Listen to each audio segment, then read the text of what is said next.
Ile Mpanzu amefanya kwa hivi sasa hivi karibuni. Kwani Mpanzu kafanya nini? Maneno ni mengi mtandaoni.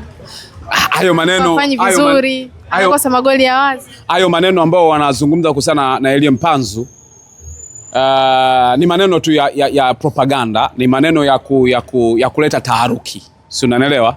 Lakini Elie Mpanzu mpaka dakika hii yule ni mchezaji ambaye yuko complete. Kukosa ni sehemu ya mchezaji, kushinda ni sehemu ya mchezaji. Yeye yanazungumzwa kiwango kimeshuka. Yes, kinaweza kaa kiwango kimeshuka. Lakini hakuna mchezaji yoyote mwenye akili timamu anaweza kanunuliwa na timu kwa sababu ni komwe timu hii niende kwenye timu nyingine. Hakuna. Kwa sababu hata wale wataona unanunuliwa ukienda kuichezea timu nyingine. Kwa hiyo huwezi kutengeneza imani yako mbele ya hiyo klabu endapo kionekana umenunulika. Mfano wewe uko kwenye ofisi yako, si ndio? Taasisi yako.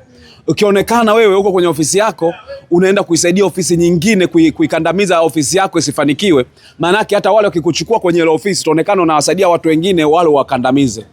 Hakuna mtu mwenye akili mbovu kama kiasi hicho. Kwa hiyo yote yanayozungumza kuhusiana na Mpanzu, anahujumu Simba, anafanya hivi, anacheza chini ya kiwango. Hivi unaweza kupiga shuti ligongeshe mwamba kwa kulenga.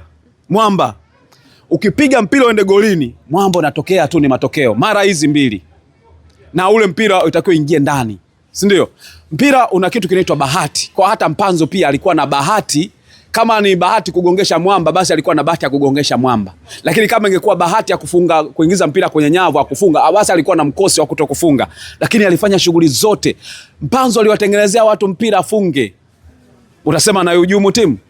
Ni ushamba tu fulani wa watu kutaka kuleta taharuki na vitu kama hivyo. Mimi binafsi sikubaliane. Wewe mwenyewe unafahamu mimi mtu wa black and white, umekosea na kuchana, umenyosha naondoka na wewe, tunakupongeza, vyote vinaenda hivyo. Kwa hiyo kwa upande wa Mpanzu mimi sina shida na hiyo.